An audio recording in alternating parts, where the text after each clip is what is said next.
Listen!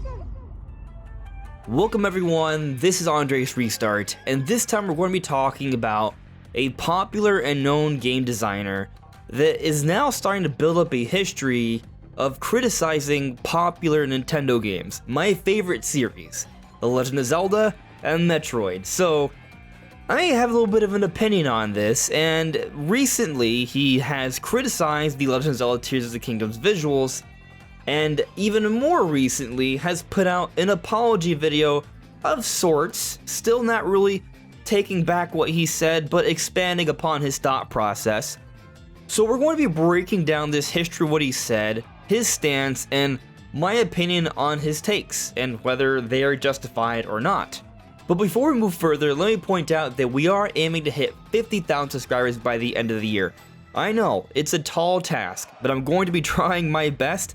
And if you do enjoy my content, I ask that you subscribe and hit that notification bell, because with your help, maybe we can find a way.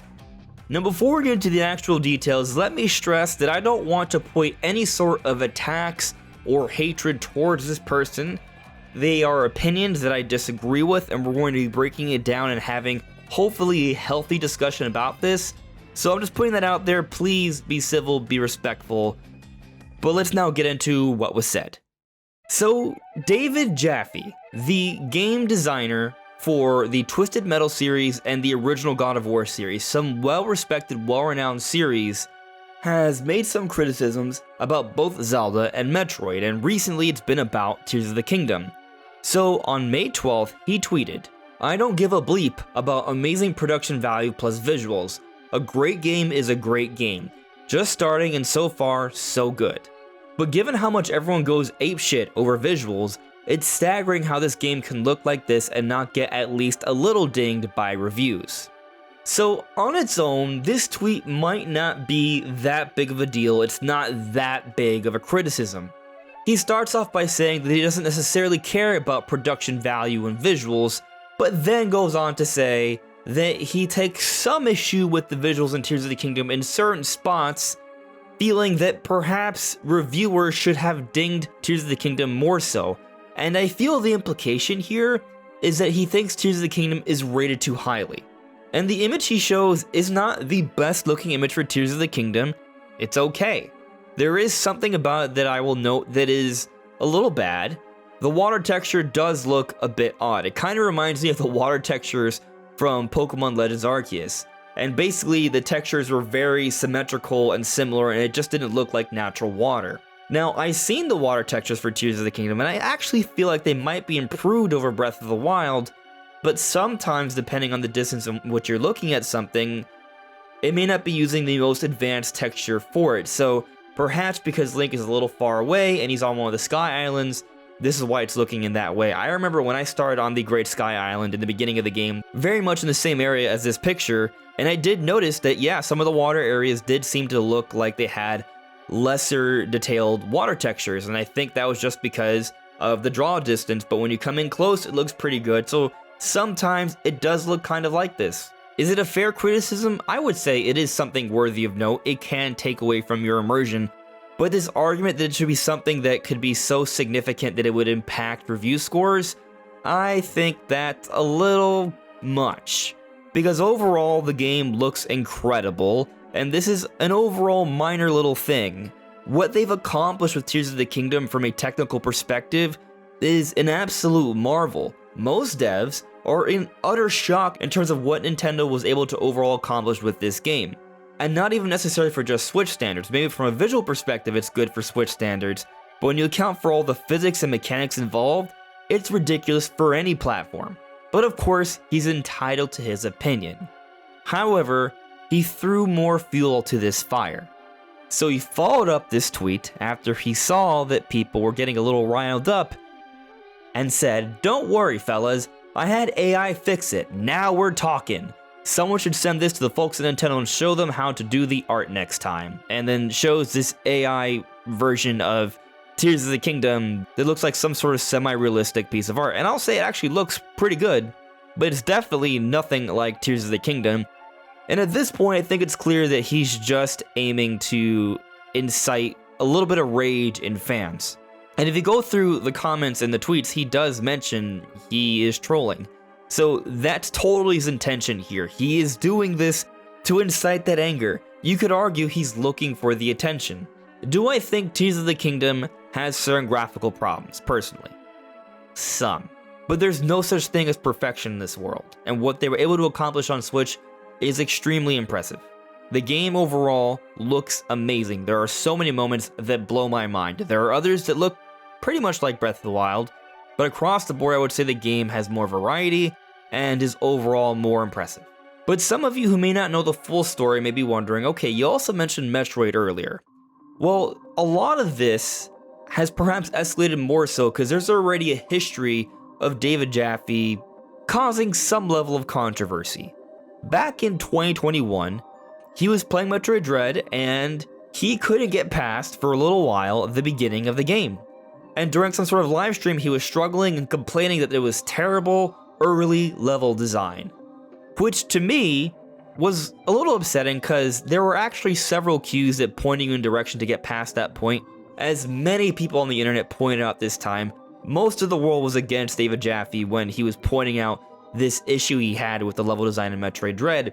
And the funny part about criticizing the levels design in Metroid Dread is that that's arguably one of the strongest elements to this game. The level design in Metroid Dread is superb. There are other elements you could argue maybe aren't the best in the industry, but in terms of level design, what Nintendo Mercury Steam put together for Dread was incredible. They actually designed the game to be played in several different ways.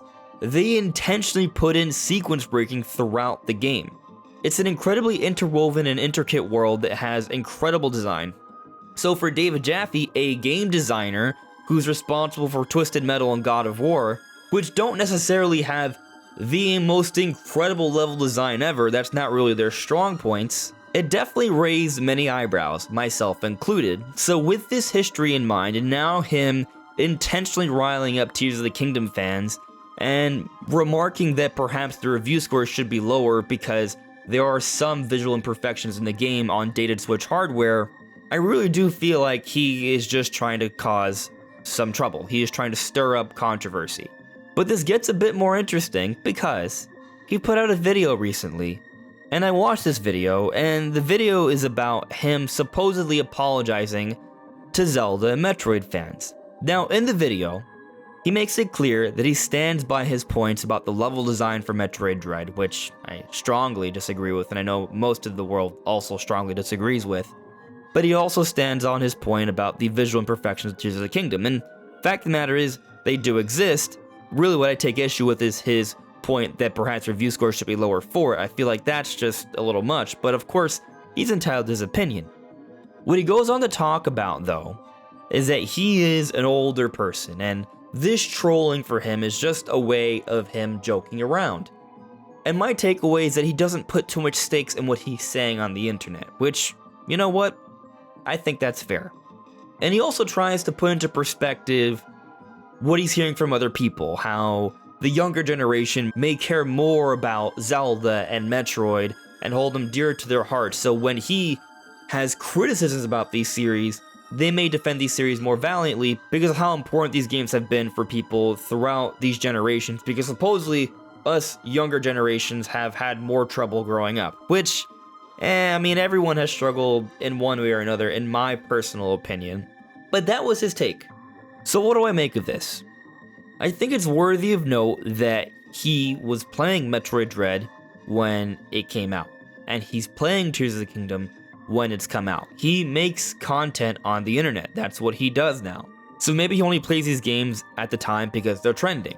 Or maybe he's simply playing these games because they are good games that he's heard about and he wants to give them a try. Either way is fine, but I think what should be noted here is that he has essentially admitted that he says these things to joke around with people, as many would call to troll people. He still means what he says apparently, but it's not really a big deal. And I agree, none of this is a really big deal. These are video games at the end of the day, but it is fun to have these kinds of conversations, have these debates. I think the visuals in Tears of the Kingdom are amazing. Are there some issues? Yes, but they are negligible in my opinion. But I also like the idea of what a Zelda could look like on more powerful hardware. I'm excited to see perhaps an enhanced version of Tears of the Kingdom on Nintendo's next generation system. I'm excited to see what the next leap in technology could mean for the Zelda series. If this is what Nintendo can do with the dated Switch hardware, what could be possible on something that's as powerful as a PS4 or greater? I'm sure the difference could be significant. It feels like, and what I'm about to say is definitely a hardcore Nintendo fanboy, this is a Nintendo exclusive channel, that shouldn't really come as any surprise. Of course, we do try and look at things in a somewhat level-headed way, but what I was going to say is that I think when it comes to Nintendo, and when they put their A game into some of their most quality software like Metroid, Mario, Zelda, they seem to be able to do things that the rest of the industry just can't quite measure up with. Now, I'm not trying to say Nintendo is ahead of the curve in every single way, that is not true, but there are certain aspects that Nintendo seems to be the masters of, and Tears of the Kingdom is absolute proof of that. What they've done with the mechanics for Tears of the Kingdom is something that has not been done anywhere else to this degree of polish. And I think that's something that's absolutely worth considering even if you're not a Nintendo fan. But what do you guys make of this situation? Let me know in the comments below. This is Andreas Restart. Thank you so much for listening and watching, and I'll see you all really soon. Take care.